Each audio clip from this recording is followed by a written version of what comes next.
Hey there, it's Mr. Burton again, and we're going to go over angles and relationships that various angles can have, and this is really one of the most important lessons for geometry. So please rewatch this over and over again throughout the year so that you can get this down. It's very helpful.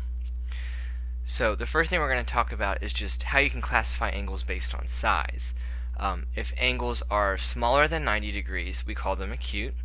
If they're more than 90 degrees, they're called obtuse. If they're exactly 90 degrees, which is probably one that you're familiar with, they're right angles. And if they're exactly 180, or in other words, a straight line, they're called straight angles. Okay? So the biggest thing, or the biggest misconception that people have about angles is that the size of how long the rays are makes a difference. It absolutely does not. Notice that this is a very big angle, or it looks like the lines are very long. But the angle is really the spread, or how wide those two rays are from each other. That spread is very small, and that's why it is an acute angle. Whereas this one is small in length, the two rays are small, and the angle is small, the spread. So it really has nothing to do with how long the lines are drawn, so much as how spread out the two rays are. All three of these are acute. We come over here to the obtuse bubble. Once again, you have an example of a really big angle where the rays are long and they're very spread out, which makes them obtuse. Whereas here you've got a couple that the rays are very wide, but they're not drawn very long. So it doesn't seem like it's an obtuse angle, but it actually is because of that spread. Okay.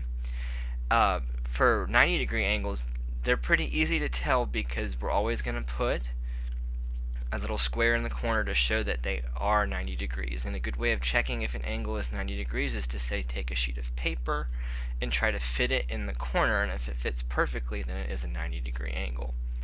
A straight angle is just a fancy name for a line, but I want you to call them straight angles for now because there is a measure to a line. A line has exactly 180 degrees. You could put two 90 degrees two right angles together and you get a perfect straight line. So just think straight lines always add up to 180 degrees, and that's going to become very important on this next slide and just throughout the year. Straight lines add up to 180.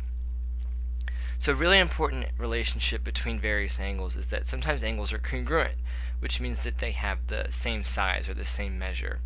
So kind of again tackling this misconception that the size of the lines matters, these two yellow angles are congruent.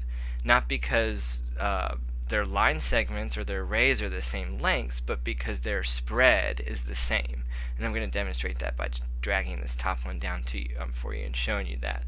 You can notice that the spread between the two rays is exactly the same because they lay exactly on top of each other, but this one appears smaller. It doesn't matter that it looks smaller, the spread between the two rays is the same. And so we mark them with the same symbol to show that they are congruent.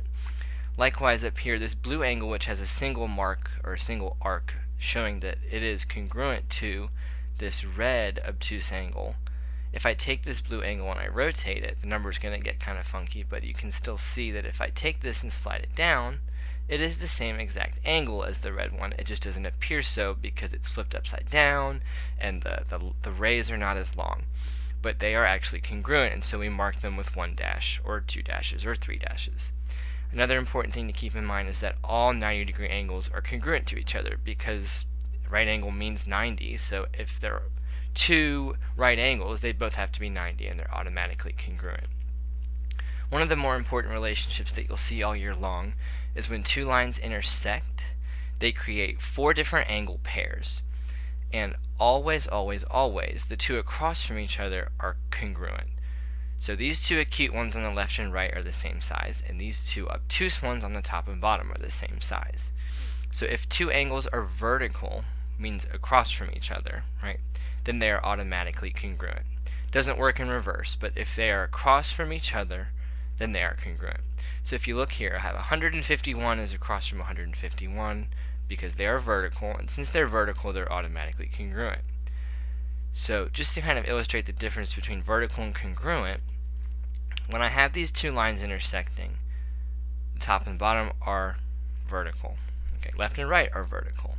But if I take those angles outside of the picture, and I'm just looking at the angle sizes, these blue angles are not vertical. They're not across from each other unless they're sitting like this in this X shape. But they are still congruent because they're the same angle measure. So using the same idea, supplementary means that two angles add up to 180 degrees. That's why I said it's really important to understand that a line is 180 degrees. And I'm actually going to take a somewhat different approach for this. When you think linear pair, I want you to think, okay, well that means there are two angles involved, right? And linear is, the root is line. So first thing I'm going to do is identify of these three sets of angles, which one looks the most like a straight line? Well, I hope you said this third one down here. This one looks like a line because there are not one but two angles, right? Here's one, 155, and here's 125. But when I put them together, they make a straight line. That's where linear comes in, pair comes from two. Now, here's what's special about them in addition to the fact that they make a line, okay, and there's two angles. They actually add up to 180, so they are a special type of supplementary, or supplementary as some people say. These two angles, 50 and 130, are supplementary because they add up to 180, but they don't actually touch each other. They can't make a straight line. If they had been a little bit closer, they'd be a linear pair, but they're actually not. And the last classification that we're going to talk about is adjacent, which just means that the two angles share a ray, but they don't add up to anything special, so I can't call them supplementary, and they're certainly not a straight line because they don't make a line that looks like this, like they do down here. Complementary is a little bit similar. They add up to 90 degrees, okay? And so if I've got two angles that are separate but they add up to 90 degrees, I can say that they're complementary. 20 and 70 don't touch each other, but they add up to 90. And so I've got two angle pairs left down here. They both appear to be adjacent, so I just have to figure out which one's adjacent, which one is actually adjacent and complementary. An easy way of deciding that is to look for a 90-degree angle. If you can see 90, then it's going to have to be complementary. So 32 and 58 make 90, and they're adjacent because they shared this ray in the middle. Whereas 80 plus 20 is 100 degrees. Those two angles are not complementary. So see if you can practice these vocabulary words for 1, 2, 3, and 4. Check all that apply for each picture.